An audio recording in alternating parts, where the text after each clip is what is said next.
Hey everyone! Today, we're diving into the world of pensions and exploring the idea of combining pension pots. Now, I know pensions might not be the most exciting topic, but trust me, it's way more interesting than you think. So, let's get started. First things first, how many pensions do you have? Back in the days of job security, folks had just two, the state pension and the one from their employer. But these days, things are a bit different. With more frequent job changes and employers enrolling workers into pension schemes automatically, it's common to have multiple pensions. According to the pensions regulator, the number of people saving into workplace pensions has doubled since 2012, reaching a whopping 23 million. And that's just the tip of the iceberg. Millions of folks also have personal pensions and self-invested private pensions (SIPs).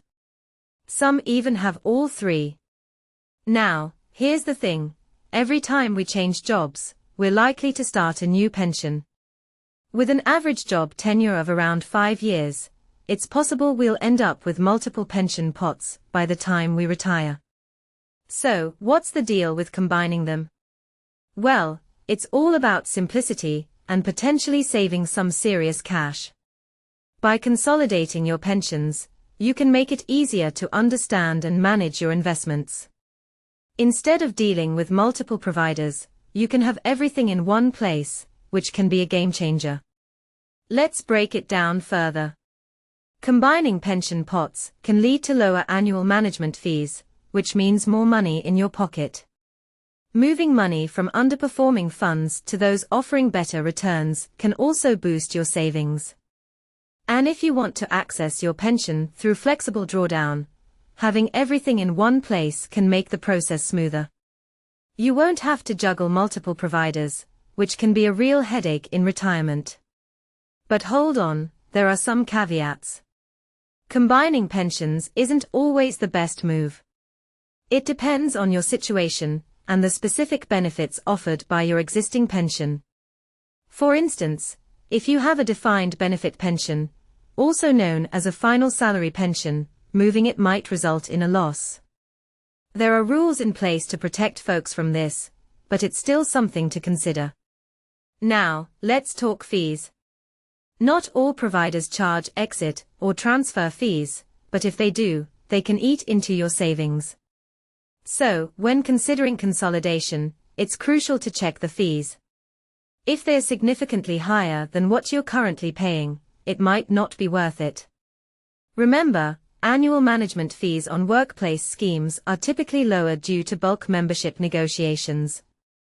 The process of combining pensions is generally straightforward, especially for defined contribution pensions. You'll need to contact the scheme you want to pool funds into and provide the necessary details. Providers will handle the admin, but they won't offer advice, so it's essential to know what you're doing. Now, let's look at some real-life scenarios. Take Anita, for example. She has 3 workplace pensions from her teaching and private sector jobs, each with annual charges of 0.3%.